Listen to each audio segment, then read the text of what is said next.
Hello everyone, आप सब कैसे हैं? मैं उम्मीद करता हूं कि बहुत अच्छे होंगे और अपनी पढ़ाई को बहुत अच्छे से कर रहे होंगे। मैं Akash Kumar Bhadana ICT virtual classroom में आपका बहुत बहुत स्वागत करता हूं मेरे प्यारे बच्चों। जैसा आपको पता है मेरे प्यारे बच्चों, बेसिकली हमारी 11वीं क्लास है और 11वीं क्लास में हम लोग देख रहे हैं भारतीय अर्थव्यवस्था का विकास और उसी के अंतर्गत हम लोग चैप्टर नंबर 3 आपका पढ़ रहे थे। चैप्टर नंबर 3 था आपका 1991 के सुधार और उसमें हम लोग देख रहे थे उदारीकरण, आपका निजीकरण और आपका वैश्वीकरण।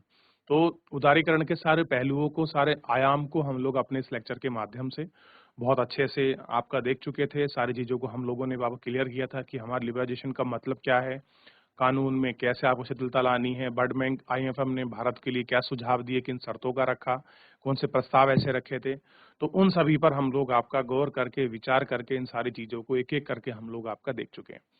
फिलहाल थोड़ा-सा आगे बढ़ना है और गौर करके हमें इन बहुत सारी चीज़ों को आपको देखना है और एक-एक करके ही हम इन्हें आपका देखेंगे।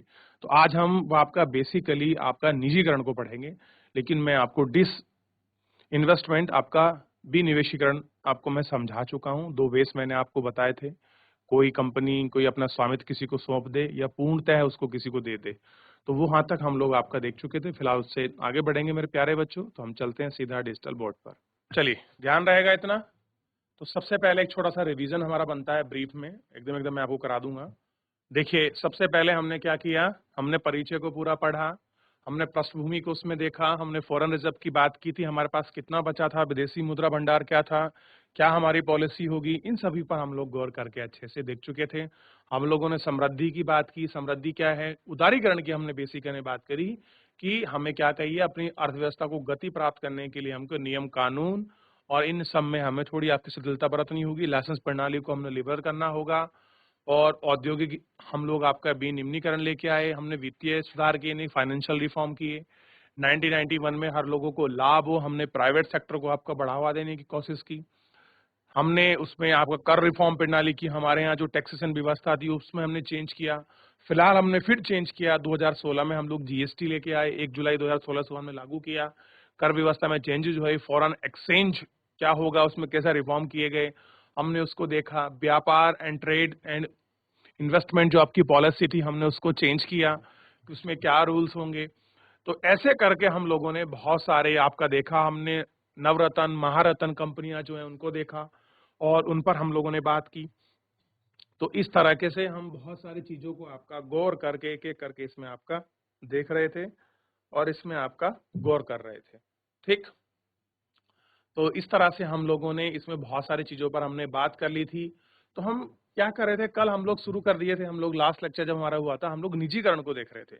तो निजीकरण में हम लोगों ने आपका विनिवेश की बात की थी कि डिस इन्वेस्टमेंट क्या होता है। तो उसमें 2 कंडीशन को हम लोग पढ़ रहे थे, कै और खाद, दोनों कंडीशन को हम लोग इसमें अच्छे से आपका देख लिए थे, किसको विनिवेश कहते हैं। दोनों कंडीशन पढ़ा। पहला, सरकार अपना सार्वजनिक, देखिए एक कंडीशन है सरकार क्या करे, अपना सरकार अपना सार्वजनिक कंपनी का स्वामित्व और प्रबंधन से बाहर हो जाए। दूसरा, वो क्या करे, कंपनी को आपका सीधा किसी को बेच दे। तो दोनों कंडीशन को हम लोगों ने पढ़ा और इनको मैं डार्क हाईलाइटर से आपको किया ताकि आपको पता रहे कि हमारे आपके इन्वेस्टमेंट के क्या तरीके हैं। ठीक, और निष्पादन का मतलब होता है किसी की परफॉर्मेंस, क्लियर है, उसकी परफॉर्मेंस में जो आपके चेंजेस है उसको हम बोलते हैं, क्लियर है। उसके बाद हमने सारा देखा कि कैसे हम लोगों ने जो आपका सार्वजनिक यानी कि जो आपके गवर्नमेंट सेक्टर हैं उनको हम कहते हैं वो आपका सार्वजनिक सेक्टर। तो सार्वजनिक सेक्टर में हमारी कंपनियां थी लघु रत्न, महारत्न और आपका नवरत्न, इनको हमने आपका देखा। ठीक, और इसके बाद हम लोग आगे बढ़ेंगे। तो बहुत छोटा सा अब आपका टॉपिक था इसी के अंदर, निजीकरण। तो निजीकरण को आप एक बार गौर करके एक बार अच्छे से और देखिए। और आपको पता है कि आजकल बड़े शहरों में आपका जो है काम का एक बहुत अलग प्रकार का चलन है जो आपका कंप्यूटर बेस्ड है। जैसे कि आप लोग देखिए, मैं आपको पढ़ा रहा हूँ, वर्चुअल क्लास है, आभासी क्लास बोलते हैं। इसके पीछे न जाने कितने लोग ऐसे हैं जो पीछे जॉब करते हैं, डेस्क के पीछे, यानी कि ऐसे लोग जो सामने फ्रंट पे नहीं दिखाई देते, वो लोग सभी आपका इसमें जॉब करते हैं और हमको दिखाई देते हैं। और रोजगार के ऐसे सेक्टर बढ़ रहे हैं। और कोरोना के बाद एक हमारे यहाँ इसी डिसइन्वेस्टमेंट से और आप कह सकते हैं ग्लोबलाइजेशन से एक कल्चर शुरू हुआ है जिसको बोलते हैं वर्क फ्रॉम होम, घर से कार्य। तो ये सारी चीजें हमारे वैश्वीकरण की अर्थव्यवस्था से जुड़ने के बाद ही हुआ है। और ये सारे रिफॉर्म हमें कहीं ना कहीं जो आपको देखने के मिलेंगे इन 1991 का जो आपका सुधार हो रहा है उसी के बाद है। आइए, इसमें जितना उदारीकरण महत्वपूर्ण था, लिबरलाइजेशन महत्वपूर्ण था, इन दोनों को फुलफिल करने के लिए और उससे कहीं ज्यादा महत्वपूर्ण है वैश्वीकरण को समझना, ग्लोबलाइज को समझना कि हम अपनी अर्थव्यवस्था को कैसे वैश्वीकृत करेंगे।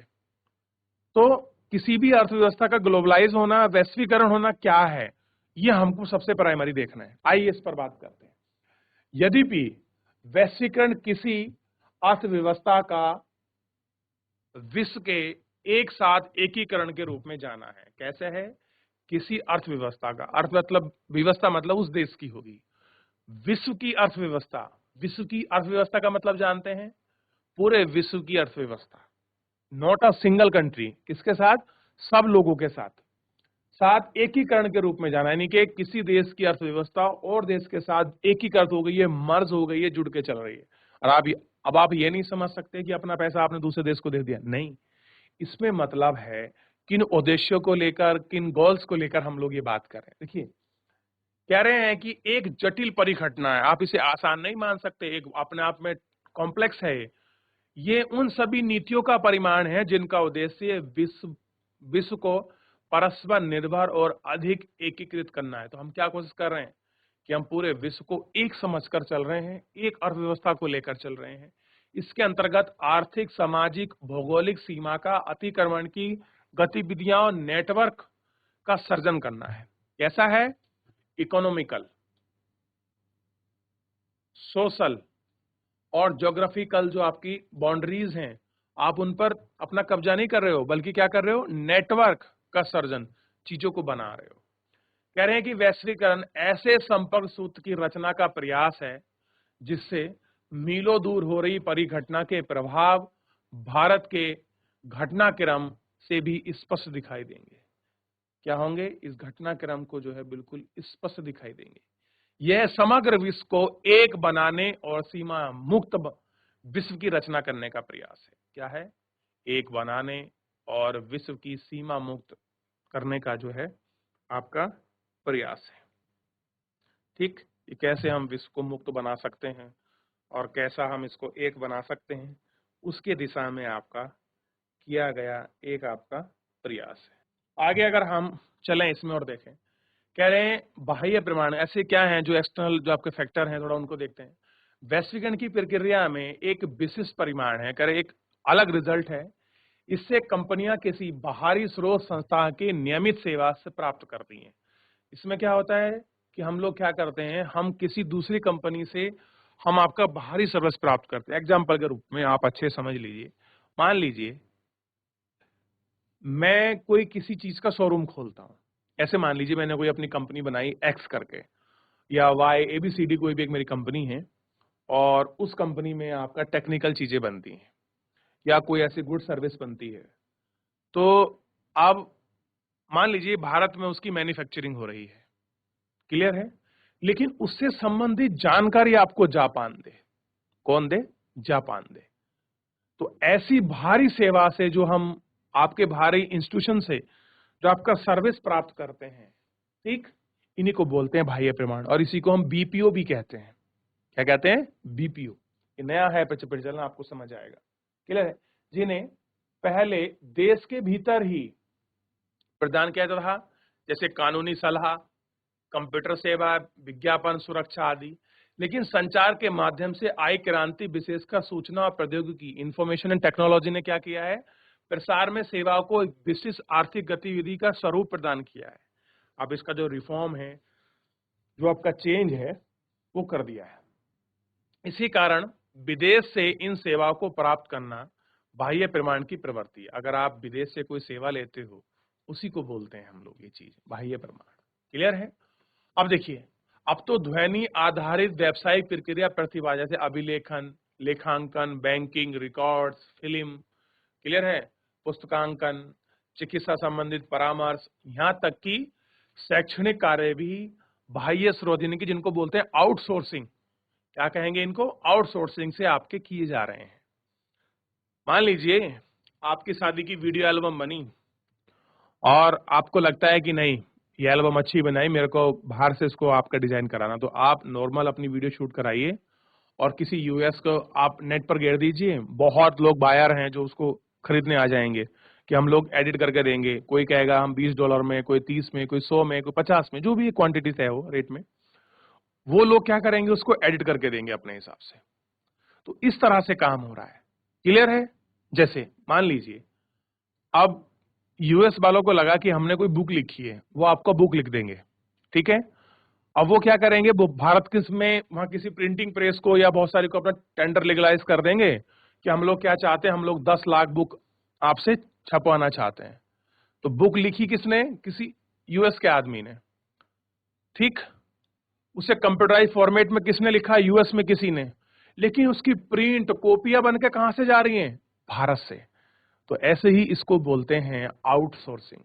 जब हमें किसी काम करने के लिए हम किसी और दूसरी संस्था या किसी देश से या किसी और लोगों से हम लोग काम कराते हैं, तो हम उसको बोलते हैं आउटसोर्सिंग। क्या बोलते हैं? आउटसोर्सिंग। आपने बहुत बार सुना होगा कि हमने क्या कराया? आउटसोर्स कराया। यानी कि हमने किसी और को बोल दिया काम करने के लिए, उसने काम कर दिया और काम के बदले उसने आपका पैसा ले लिया। तो ये है आउटसोर्स।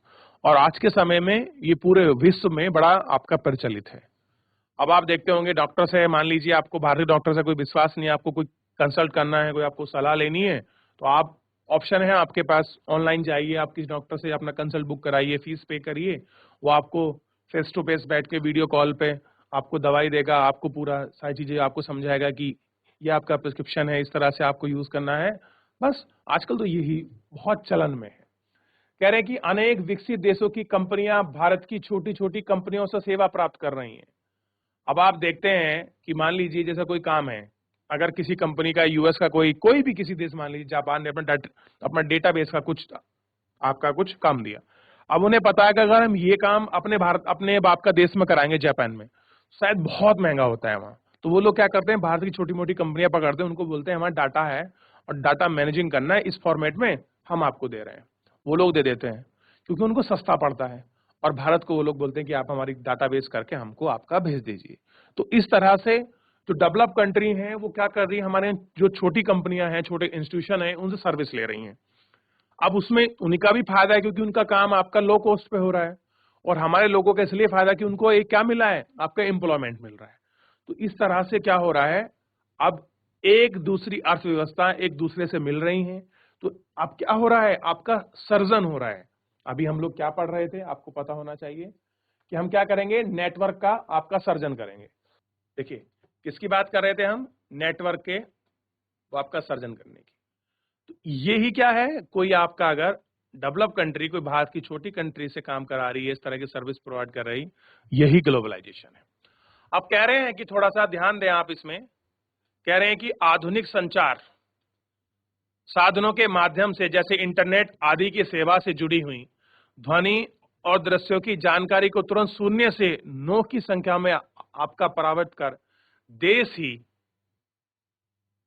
नहीं बल्कि महाद्वीप के बाहर भी अधिकतर प्रसारित किया जाता है। आप देखते हैं कि 0 से लेके 1 2 3 4 5 6 8 9 तक आपका नंबर डिजिट होता है। उसी में कोई एक नंबर आप लोग डायल करते हैं अपने मोबाइल में, और सीधा कहीं यूएस के किसी कोने में, जापान, फ्रांस, रशिया, कहीं भी आपका कॉल लग जाता है। तो ये क्या है, ये इंफॉर्मेशन टेक्नोलॉजी का एक नया लेवल है, जिसे आप बात करते हैं, जिसे आप मोबाइल कहते हैं। आज देखिए कितनी हमारी तकनीकी आपकी उन्नत हो गई है कि हम वीडियो कॉल से हम किसी को आभासी रूप में महसूस करते हैं। और उसका सबसे बेस्ट एग्जांपल है ये हमारी वर्चुअल क्लासरूम। मैं देहरादून से बैठकर स्टूडियो से पढ़ा रहा हूं और यहाँ के दूर गांव के लोग, दूर दराज में जो बच्चे हैं, वो लोग पढ़ रहे हैं। क्लियर है? तो ये इंफॉर्मेशन टेक्नोलॉजी का ही सबसे बेस्ट एग्जांपल है। क्लियर है? तो बहुत सारे ऐसी उन्नत तकनीकी आ रही हैं, और ये चीजें कब हैं, जब हम किसी एक देश की अर्थव्यवस्था के साथ दूसरी अर्थव्यवस्था काम करते हैं, तो उस समय हमारी टेक्नोलॉजी भी आपका ट्रांसफर होती है। क्लियर होता है? क्या होती है? टेक्नोलॉजी ट्रांसफर होती है। तो ये सारी चीजें हैं। आप कह रहे हैं कि अधिकांश बहुराष्ट्र कंपनियां, इनको बोलते हैं मल्टीनेशनल कंपनी, बहुराष्ट्र को हम क्या बोलते हैं, मल्टीनेशनल कंपनी, के साथ साथ अनेक छोटी बड़ी कंपनियां भारत से सेवा प्राप्त करने लग गई हैं। अब ऐसा नहीं केवल मल्टीनेशनल कंपनी या आपका सेवा नहीं, छोटी कंपनियां भी अपनी सर्विस कहां से ले रही हैं, भारत से। भारत में ये सेवा प्राप्त करने लगी हैं क्योंकि भारत में इस तरह के कार्य करने में बहुत कम लागत और उचित निष्पादन, यानी कि परफॉर्मिंग बहुत अच्छी है। पैसा कम लगता है भारत में काम कराने का, और काम कैसा होता है, बहुत अच्छे से होता है। तो इसलिए अनेक छोटी बड़ी कंपनियां कहां की तरफ आ रही हैं, भारत की। आप 1991 से पहले देखोगे कितनी कंपनियों के तो रीजनल ऑफिस भी भारत में नहीं थे। क्लियर है। लेकिन आप देखेंगे जब से हमारी भारत सरकार ने हमारी पॉलिसी बनाई है कि आप लोग आइए, अपना ऑफिस खोलिए, नया सेटअप लगाइए, आप लोग नई फैक्ट्रीज करिए, नई कंपनी स्टैब्लिश करिए, हम आपसे कोई टैक्स नहीं लेंगे। क्यों टैक्स नहीं लेंगे, ऐसी भारत सरकार क्यों सोच रही है?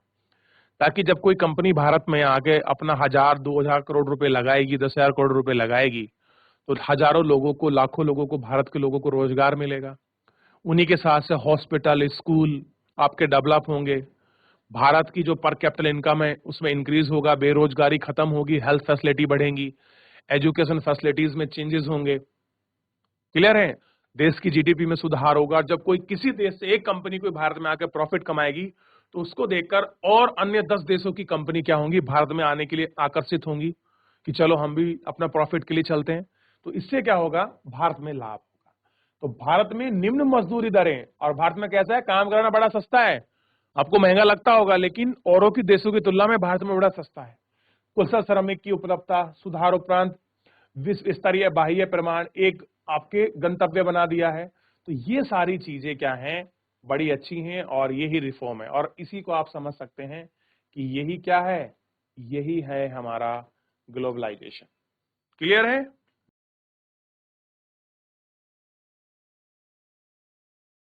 तो मेरे प्यारे बच्चों, आज हमने इसमें ग्लोबलाइज को आपका समझने का प्रयास किया कि आपका वैश्वीकरण क्या है, कैसे कोई अर्थव्यवस्था किसी दूसरे साथ, आपके देश के साथ मिलती है। तो इन सारे पहलुओं पर और अब इन चीजों पर हमने विचार किया। तो एक बार आप लोग निजीकरण, उदारीकरण और ग्लोबलाइजेशन को घर से पढ़ें, उसका रिवीजन करें। कोई डाउट, कोई क्वेरी बनती है, आप मुझे जरूर पूछिए। फिलहाल आज के लिए इतना ही। धन्यवाद।